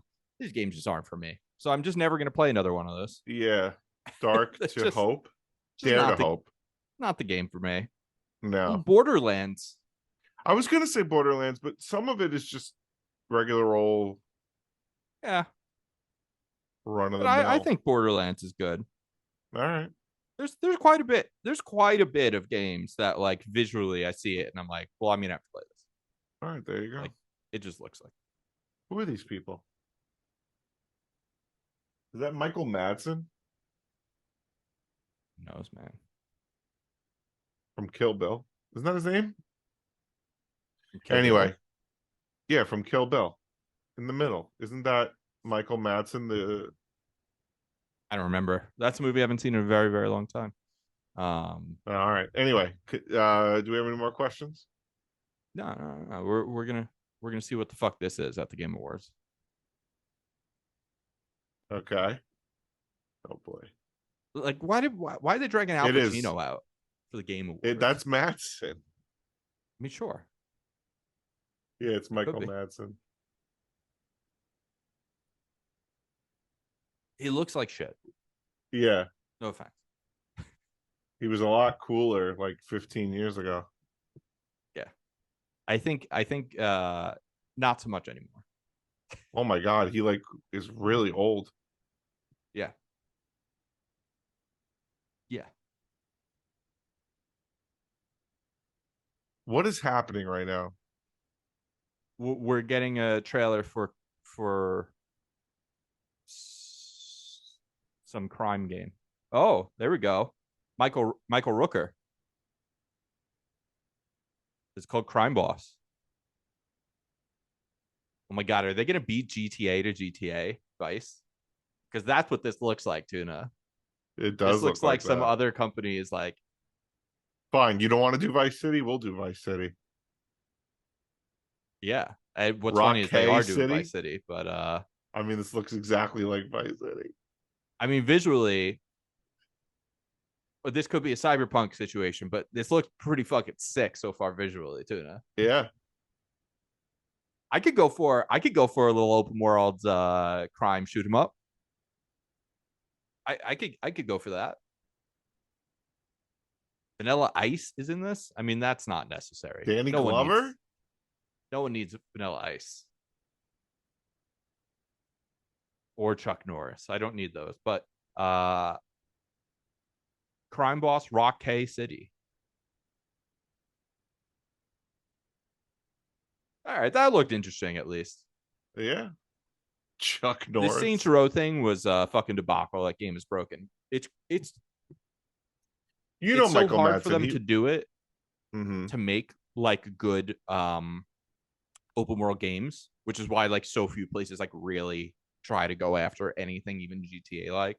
Yeah. But now that we're a couple years into the new console, and literally the fucking last GTA was made for the 360, it's like we need something. Like we need a modern version of this. Right. Because it doesn't exist yet. Not really. Come on, be Stray. It's gonna be Elden Ring.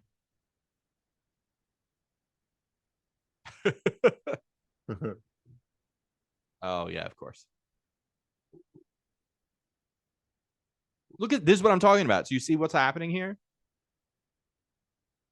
I clicked away. One award, another award, another award. Here we go. Best indie game. Stray. Like wait, they already did best indie game. They did like best indie design or something. I don't know. Or best indie debut. Best action adventure game. It's gonna have to be God of War. What is happening? This is what I'm saying. This is how he's doing the awards.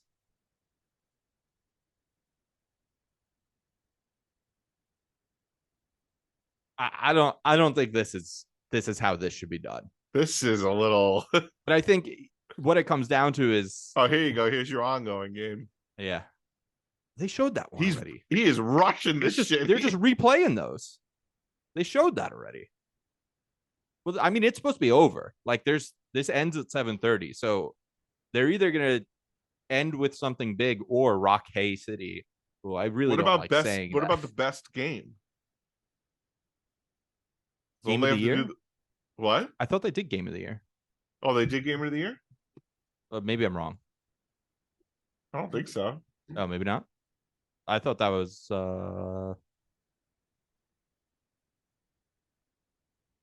let's see. By the way, did you see there's like a 4v4 Crash game called Crash Rumble? I mean, I'll play it if it's on like Game Pass. So the best RPG was Elden Ring. Best action adventure game was God of War. Oh, okay. So they didn't do the final one. All right. I just assumed one of the many awards God of War won and they went up for was it? Yeah. I cannot believe how quick he just like rattled those off. I know. It's unfortunate. Okay. Well, they're running a little behind then, it seems like. Yeah. Because they just announced Reggie is there's like no one in these seats. Are you watching this? There's no one sitting in these seats. You know what's surprising about that, right? Is they gave out very few media passes this year. So I think they were hoping to sell more tickets. They should have just given out more fucking media tickets, but I'm guessing like maybe they need to cover costs because they use pretty big theater for this. Yeah. They use the same theater that the Microsoft Xbox press conference is in. It's the I don't know if it's still called the Nokia Theater, but it was called the Nokia Theater. This new Fortnite looks fucking unreal, dude. I didn't prepare a game, so we're just shooting the shit at this point. Let's wait until but we also have a full episode that's just game coming up, so it's kind of like and we're gonna be hanging while the Game Awards is on. It's just two of us. It felt like let's just chill, man. Sure. We'll cut this once the Game of the Year happens. We'll close out the episode and we'll do a little post-show ramble about whatever nonsense we want. When are you gonna open Marvel Snap? It's on the phone. Oh my! You're not playing more than one game at a time if you're playing on the phone. I'm not playing more than one game at a time if I'm not playing on my phone. If you're playing on the phone, I feel like a mobile game doesn't count. Oh, I think it counts. Oh, you want to see my new rug? Okay, Here, I'll show the podcast. I'll send you a picture. that's not like a metaphor, is it? I'm gonna take a picture. Okay.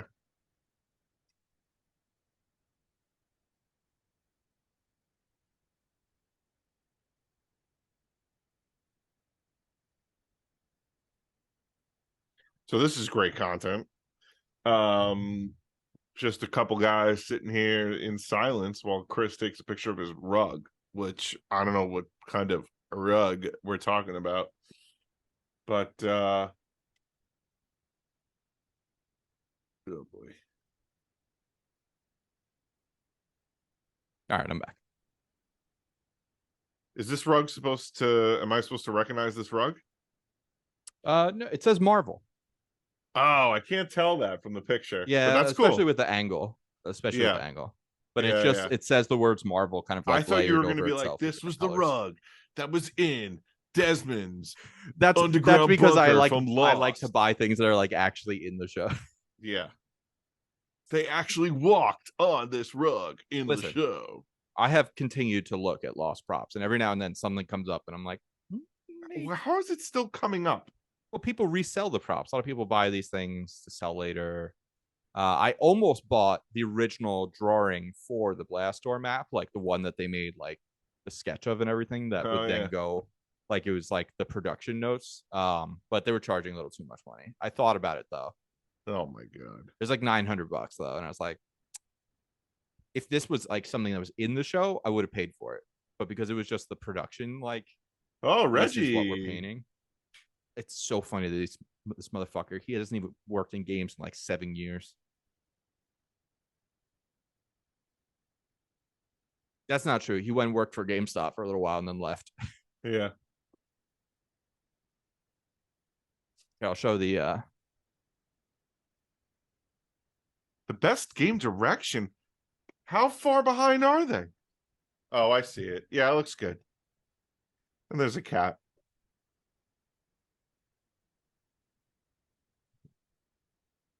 How did this guy get into games? He just doesn't seem like someone who like. Well, he was the CEO or whatever of Domino's.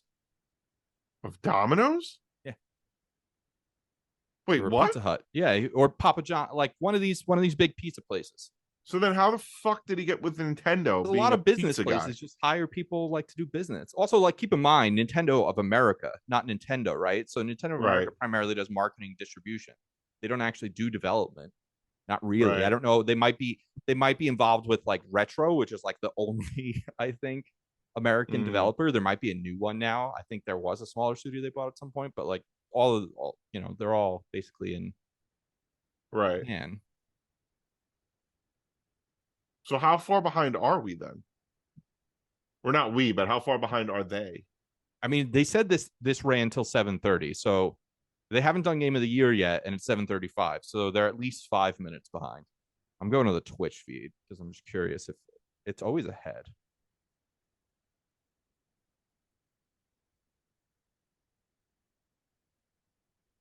Best game direction goes to Elden Ring, which is unbelievable to me because it was kind of like, it was cool. I thought at first I was in love with the idea that like you had to discover things kind of like an old video game. But then I played a game that actually made that a mechanic, which was Tunic. And it wasn't just like bad design and like direction. And I'm like, oh, actually, Elden Ring kind of got this effect by accident, just due to their own incompetence. And Tunic did it like purposefully, and this is like way better. Right.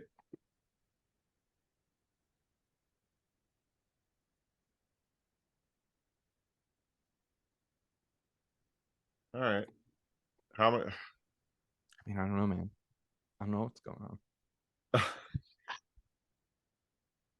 Elden Ring deserves a win, though. I mean, that game was unstoppable this year, early in the year at least. Yeah. They must have been annoyed knowing God of War was coming out this year. Yeah. Yeah.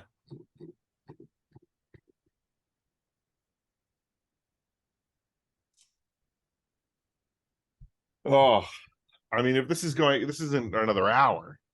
No, no.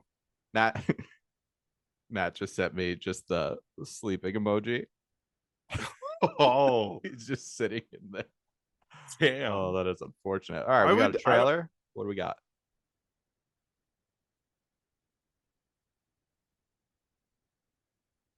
Is this Air Force One? what?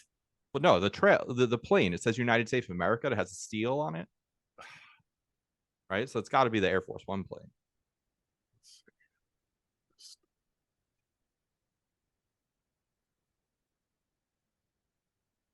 Is this Cyberpunk?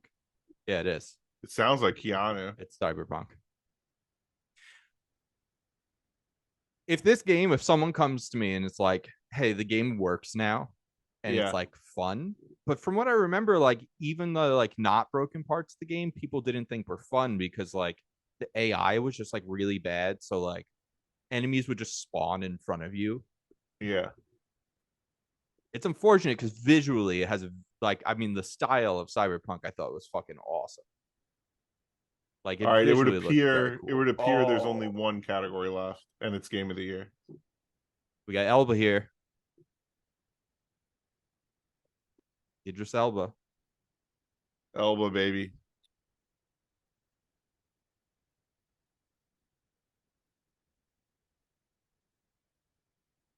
Is this DLC? Why wouldn't Gotta it be? be. Because they what if they could just sell it as its own thing, Oh, okay. right? Because think about it. Oh, it's the You're real. limited. You're limited if it's DLC to only the people who bought the first one. Right, right, right. If you can make it, it's like I don't know though. It wasn't clear. How much It do you think they seems paid Idris to do this? the fact that he did mocap Yeah. probably more than it was worth. That would be. Oh, here we go. Global Oh, announcement. Here we go. Come on. Be Zelda or be nope. Come on. These bastards. nope. Bandai Namco.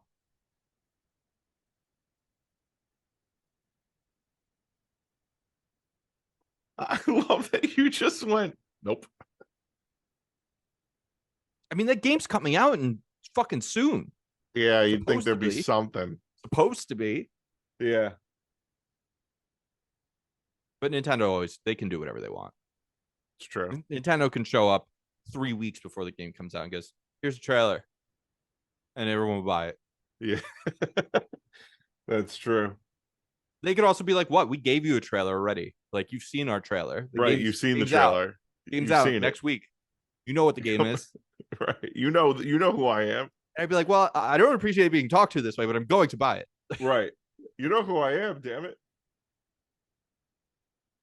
All right, so Feed the fire, Fire, Matt. Yo, this Bandai, is the whole teaser. 4. I mean, so what was that? That looked like some kind of meteor impact. Yeah. Looks like a meteor impact with red, fiery. It reminds me of One Piece when they don't like want to animate and they're talking, but they're just panning over a still image. There's a lot of older anime that does that too. Yeah. Oh shit. I mean, I don't want to get suckered into this kind of bullshit because they can make any game look Yeah, I really mean, good like this. none of this looks, but this is, I mean, Alex, Yes. we've yet to, as far as I'm aware, we've yet to actually have a really good mech game, which is so stupid. What are you talking about? Okay, Titanfall you're is right. so good. Titanfall is the closest we got, but you spend so much time out of the mechs. Yeah. You know, like the mechs are like when you get to like get your final smash almost. You know, it's like I want a mech ass mech game where everyone's just in mechs. Like, where's my great Gundam game? I mean, is Gundam still relevant or is it Oh, just yeah. is Oh, it there's a though? great There's a great new series on Netflix, Gundam: The Yeah. Witch from Mercury, or was it Netflix or was it Crunchyroll? Anyway, check out Gundam. All right. People are raving about it. This is the longest trailer for something that like I still don't really Oh, it's understand what Armored it Core. is. Yeah, I mean, Armored Core has been like the de facto mech games. I've played them though, and I always felt like the scale was wrong. So like the mech didn't feel big, and it just felt like I was playing with toys. You Okay. know, like they fucked up the scale. Like Titanfall, because it was made with more modern hardware too, and it was like first person game. The scale was right. Like you're going through the city and you feel huge because you're like bumping into shit, right? And Sure. there's like small people. Armored Core was like very sparse, where there were things and like objects and like very open worldy, like in the fact that like the levels, there was just a lot of open space. So your huge mech just didn't feel like a big towering behemoth like it should. Yeah. And then it's like, well, what's the point? Like I could just be like a guy in a suit. Wait a That was second. just a commercial. That wasn't So a trailer. so hold on. So I just realized the Mario trailer has Luigi in like his real Luigi voice being like Mario, and Mario's Chris Pratt. It's Chris Pratt Mario. I'm so mad about it, dude. If someone were to, like a voice actor, were to be like, hey, I redid all the Mario lines. Yeah. Got to download this audio file. Just Yeah. sync it. I'd be like, I'm going to watch this bootleg ass fucking Mario movie. I also can't believe Honestly, that like Nintendo was cool with it. I want to get like the French version, or like I want to get like the Japanese version of the movie, and I might just watch that with subtitles. I just still can't believe that they were cool with Chris Pratt. Like maybe because they think Chris Pratt is loved by all Americans and they think he's the Or the studio behind it is, you know, and that's how you right. market every movie now in the US is like, oh, don't get like good voice actors to these characters, just get like Right. celebrities. Just get celebrities. Some Just of them get are people. good, like Keegan Michael Key, Charlie Day, Jack Black. Good Sure. choices. Like, sure, like they actually have like really fun voices. Like that's actually like where some of their comedy comes from. So I know they can do it. Don't get Chris Pratt. Never I don't get know, Chris man. Pratt.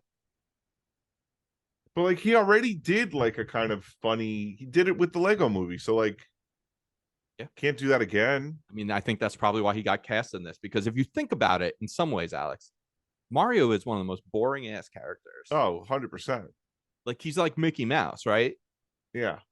Which is so funny because Pikachu, who is arguably of the same level, is not. Pikachu has so much character to Pikachu. Right. Mario is a boring, empty, like shell of a like avatar like character. Same with Link. It's boring as fuck. Yeah, kind of. What is he gonna Guess say? that's kind of true. Could you imagine all of a sudden he starts talking in a movie? I feel like there are a lot more emotional moments in the Zelda games between him and Zelda and like Tetra and his sister, like in vast Zelda games, that gave him a lot of character and emotion that like Mario has none of, really. You know, for Mario, Sure. it's like Peach has been taken. He's like, Right. Bowser, I'm gonna get you, Bowser. I'm gonna get you. Yeah. I'm Unbelievable. gonna win. Unbelievable. These Yeah, are some long ass commercials. Let's fucking there's go. some really long ass commercials. Jeez. All right, I think we close the show out. We keep going on the post show because we don't know how long this is gonna go. Well, they're gonna do the Game Award right now. Are they gonna do it right now? All right, we'll do it right now. Well, no. I mean, no. Look, if you want to know who won Game of the Year, you get it in the post show. We're back. Yeah, the show kind of we were really going strong, and then we were like, well, we'll try to end it when the Game Awards are over. Well, because I mean, we're off clock here. 7:45. I know. I'm telling. It doesn't look like There's a producer backstage who's just like, let's go.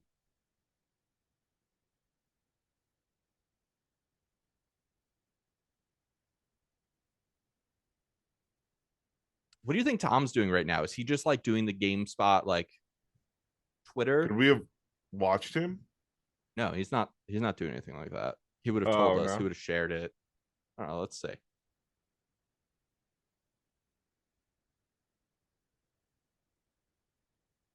Let's see what Tom's doing.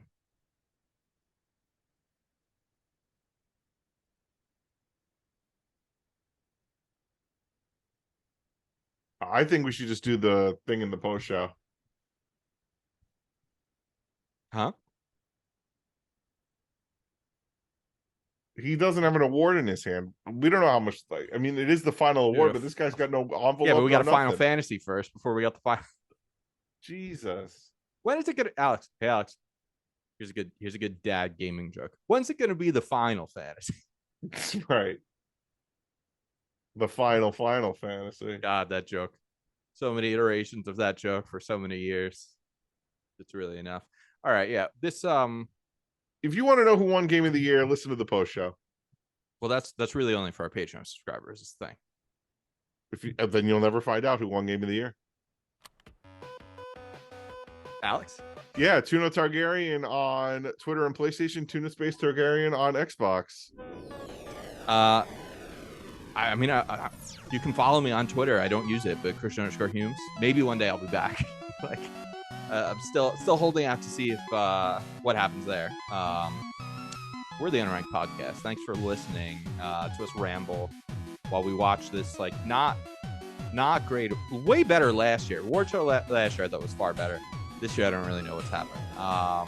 Also, no banger trailers as far as I'm concerned, unless you're like pumped for, what was that, Rock A City? Rock A City, baby. Maybe maybe you get it up for Final Fantasy. If you do, you're happy right now. I'm not. So yeah, we're the Unranked podcast. Come check us out. Go to our show notes. All the information's there. Join the Discord. Like, that's really where it's at, man. Questions for the pod is there. Drop us a line. Hit us up. Leave a voicemail. I love a voicemail. 805-738-8692 or 805-RE-TUNYA, TUNYA. If you want to get tuna, leave us a voicemail. But until next time, and for as long as we keep this ship sailing, stay Cut unranked. the music already. Suck it, Game Awards.